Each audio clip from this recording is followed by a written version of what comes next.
What does it mean to be dominant? I've played at the highest level. I've received the highest award. Thank you. But those things did not make me dominant. On this show, I want to interview people from various backgrounds and careers to see what made them dominant. That's why I decided to partner up with Mission Winnow. Together, we want to promote progress and achievement while sharing real stories of struggle and success. We want to acknowledge the challenges in front of us, but we also want to pivot towards improvement and positivity. Everything is going to work out. We are the dominant ones. We dunk on the world. We don't let the world dunk on us.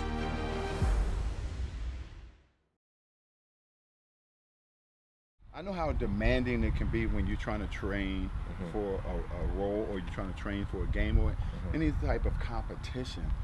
The training gets intense, but once you get it down and you understand the structure, how it needs to be done, the correct way, it does get easier. Yeah, totally. So I wish you the best on the show, man. I'm looking for a great movie. Thank you. The new next Marvel superstar. Hey, think fast. I just scored him. That's how quick he is. Hat on top cause we think excellent. Frames on straight cause I see excellent. Dress for success cause I be excellent. Everything we do, everything we do.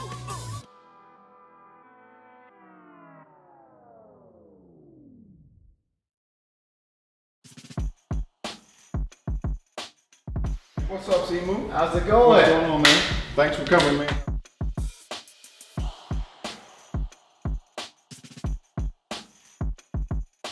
Again, I appreciate you coming to my home, and I want to know where it started for you. I know I was reading something. Yeah. And said you was an accountant. Yeah. How you go from accountant to being an actor? I know. So you got to tell us about that. It seems like the craziest transition ever. But yeah, like you said, I think it's those moments where you're just, you're at rock bottom that really define you. And what defines you really is how you come out of it, right? So I was an accountant. My whole life, I thought I was doing something. I was living out a life that my parents had prescribed for me. So my parents are electrical engineers, immigrants from China. They're very technically savvy. They're very intelligent, people. And when you immigrate over to a new country, you have nothing really in your pockets, you're poor. One of the only ways that you can guarantee income is by, having a good job. Something in, engineering, medicine, law. So those are, when you hear about the stereotypical immigrant families, especially the Asian ones, that's how the parents generally try to push their kids towards, right? So for me, as I grew up, I think I started up on the right path. I was like doing all the things. I was reading, at a 7th grade level from second grade. But then I started to go through puberty, and I started to really like girls. And then I started to watch sports, and my priorities changed. Yeah, it's a good thing. It's a good thing. So, I was starting to kind of become my own person, and I was finding that person was more and more separate from what my parents wanted me to be. But still, I was like, you know what, I'm gonna do the right thing. I wanna get a good job so that they could be proud of me. And so I went to university for business, for finance, and then coming out of it, I got a job at Deloitte, which is like one of the biggest accounting firms in the world.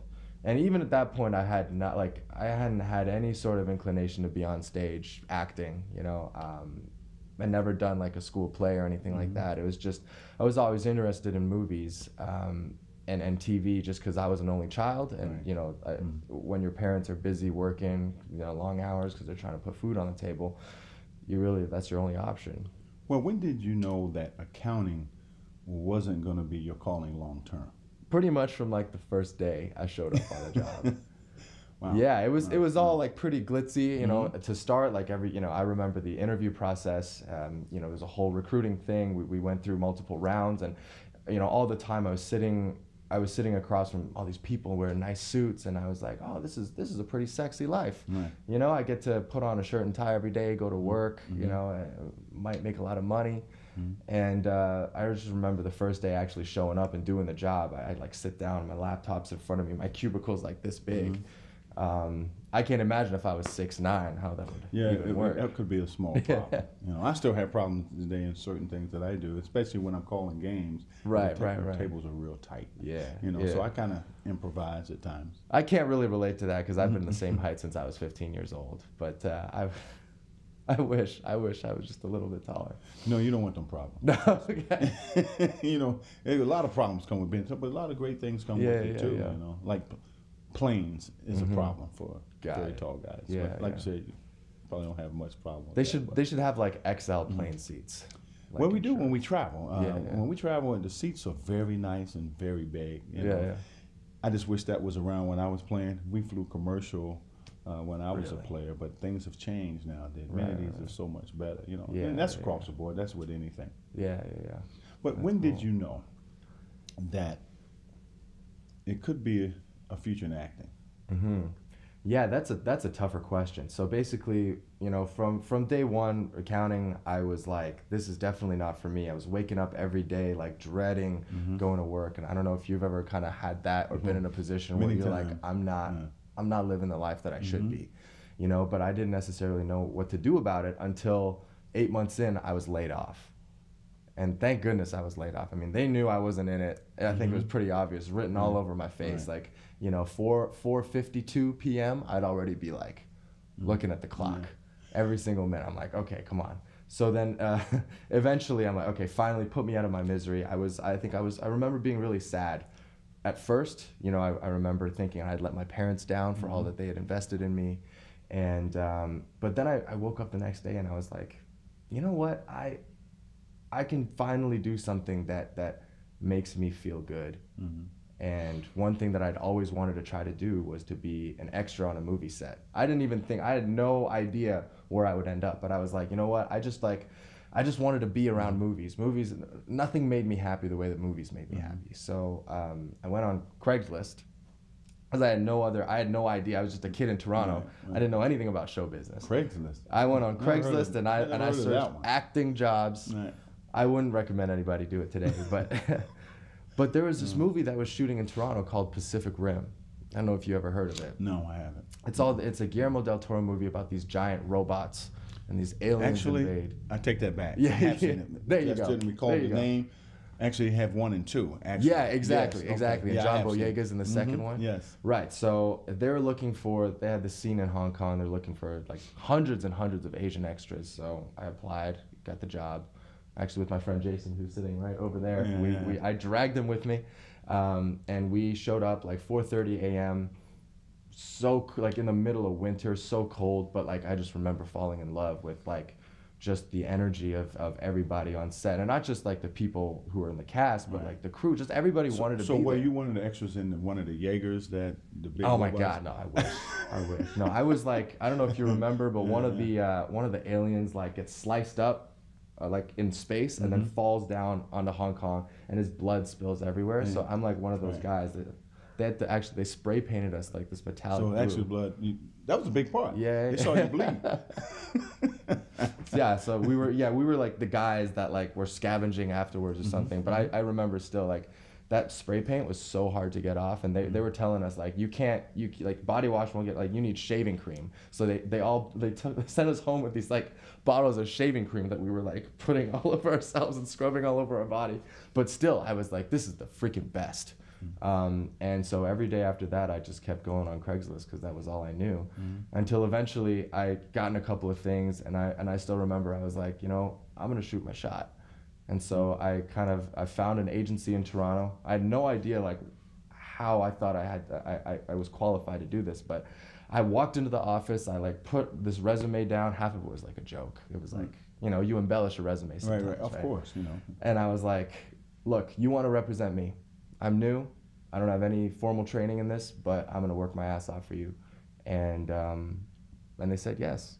And so that kind of set me on that journey of acting. And, you know, when you're just starting out, the stuff that you go out for is like you say one line on a TV show somewhere, or you do a commercial. And I was lucky enough to book a couple of things really quickly, and that kind of gave me the confidence to keep going.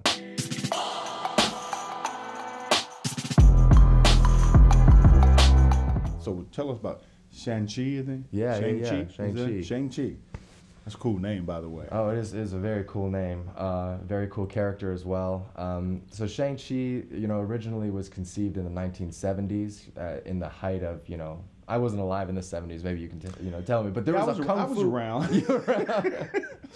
There was a bit of a kung fu craze, right? Like that was the one, in the age of Bruce and then kung fu, the show. Like there was just it was like a fad, and so Shang-Chi was kind of created in those circumstances. Now, mind you, it wasn't the most progressive time, especially in the way that the media treated Asian people, and so some parts of the character himself are a little bit, dated. But I was really happy when Marvel decided to, even as a fan, decided to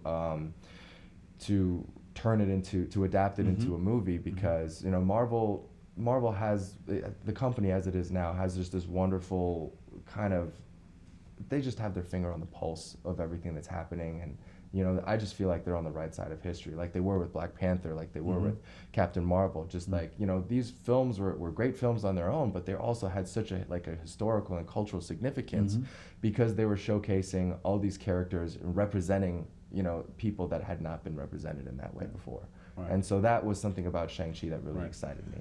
So how does it feel being the first Asian to be a superstar in the Marvel world? Yeah, well, I mean, honestly, it hasn't happened yet. So it's gonna happen. We're gonna talk crossed, it into fruition. Exactly. No, it's funny that you say. I fully believe in talking that into existence, because you were saying when you were 12 years old, you were like, I'm gonna be in the NBA. I'm gonna be a pro. And for me, I remember when I was younger, I was always like, I was always reading comic books all the time and wondering, when I wanted to be a superhero. I didn't have any concept of acting back then. I just wanted to be a real superhero. But as I started out in this industry, I was always this idea in my mind, like you said, I'm taking these small parts, but always the belief that it was going to lead to something greater. And where was that thing going to lead? For me, it was a Marvel superhero. I didn't know that I was going to get there, but I figured if I had the laser focus and I could visualize where I was going to be or where I was going, that I couldn't go wrong. I would end up somewhere along the way. I didn't think that it would happen to me this soon, and I didn't think it would be exactly what I wanted, but...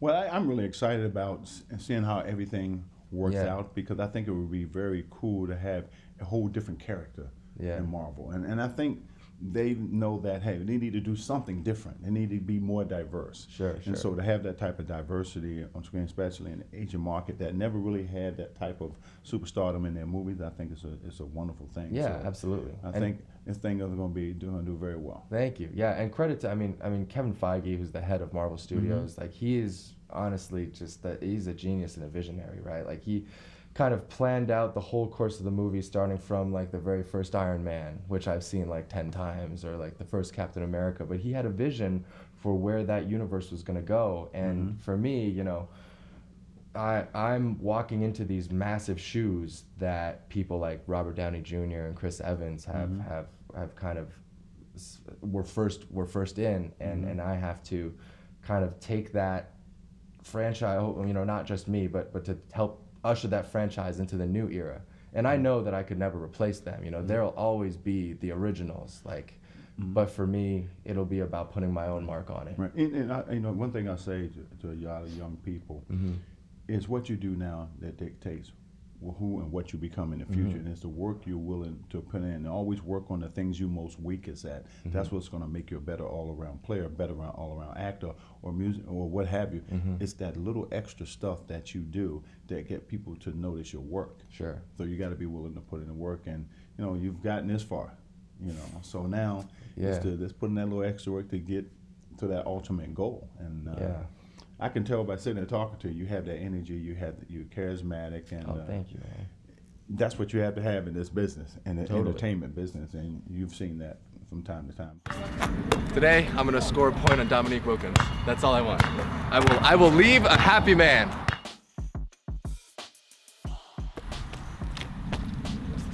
Right. He don't play, right?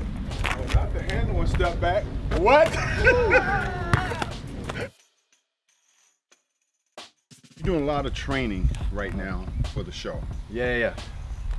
How demanding, how hard is it to learn a lot of the martial arts moves and techniques? How hard is that? Listen, to literally anybody else interviewing me, I'd say it's really hard, but I really don't think that I could say that to you, having gone through that many NBA seasons. So it's hard for me, because I've never worked out that much in my life. So I do generally like a couple workouts a day, so I work with a really great martial arts team to get me prepared for just the movements. That makes it easier when you're working with some of the best in the business. Absolutely. You know? And it's repetitions too, you know. The more you practice it, the better you get. When you look at what you're trying to create and looking at the role of Shang-Chi, I make sure I'm saying that right, Shang-Chi. I look at this as your launching pad as something bigger. Where do you see that leading for you in the future? No, absolutely. I honestly, it's been tough to set goals, because it's like, there's no NBA equivalent of this, but I think maybe it's like winning a championship in your first year. Of course it is. Right? Because then you're like, what do I do now? Right. And I think you have to, I struggled a bit to kind of figure out where I was going to, recalibrate and where I was going to head next. And I think this idea that, for Shang-Chi, but even before then, I was a part of a show called Kim's Convenience, this little family sitcom that's on Netflix. We were a small Canadian show, but we were groundbreaking, because we were, the first time an Asian family was shown in that light in Canada. We had Fresh Off the Boat come out in the States right before, but it was just this idea that we were breaking barriers. We were doing something that hadn't been done before. And same thing with Shang-Chi. It was, the first title Asian superhero in the Marvel Cinematic Universe. And so when I look forward into the future, I don't necessarily know what exactly is going to happen, but I know that I'm going to be breaking barriers wherever I go. We know what Bruce Lee did that when he first broke on the scene with Green Hornet. And nobody has ever seen martial arts like that until they saw Bruce and Green Hornet. That really started that whole martial arts crave, and especially in movies. So I grew up with that and saw the progression of what martial arts was all about. And Green Hornet was still to this day one of my favorite shows. And so I've been a part of this for a long time, and to see someone new, fresh, and just bringing a new attitude, a new energy to Marvel is needed. And because it almost seemed like they've done everything, but they really haven't. Now bringing a new hero into the mix, no, there's lots more to be done. There's lots more to be done. And one of the things we always ask too is, when you look at your life and you look back on some of the things that you've done, what does dominance mean to you in your life? How would you answer that? Yeah, I guess to me, it's this idea that, because I wouldn't consider myself a dominant person up until, the day I was laid off as an accountant, right? I was a guy that was going through life very passively and kind of just letting things happen to him. And so I think dominance to me means to be able to take control of that, to be able to ride on top of life rather than under it, and to be the master of your own destiny, right? To be the one that calls the shot, and to say, it's not up to you, it's not up to you. Nobody else can tell me, this is up to me, this is my life. But you always had it, even though at a young age, because we all go through that kind of, go through life kind of loosely and just enjoy it and do things that you love to do. But once you hit with adversity, the ones who actually show that dominant attitude, the one who can pick themselves up, brush themselves up, and keep moving. A lot of people can't do that because they're really not comfortable with who they are. Totally. Or if they have the energy and fortitude to do something great. So it takes a lot of those failures and setbacks to make you who you are. So question from me. So how are you dominant today? Because I know you use your platform for so many different purposes and reasons, and you have so many causes that are super valuable to you. So something that I'm coming into terms of is, I'm gonna be, you're right, I might, be a big movie star very soon. And how am I gonna use my platform in ways that affect change for the world in good, positive ways? That's a great question. And for me, it's pretty simple. One of my favorite things is to help others help themselves through lifestyle changes. And I do a lot of charitable work.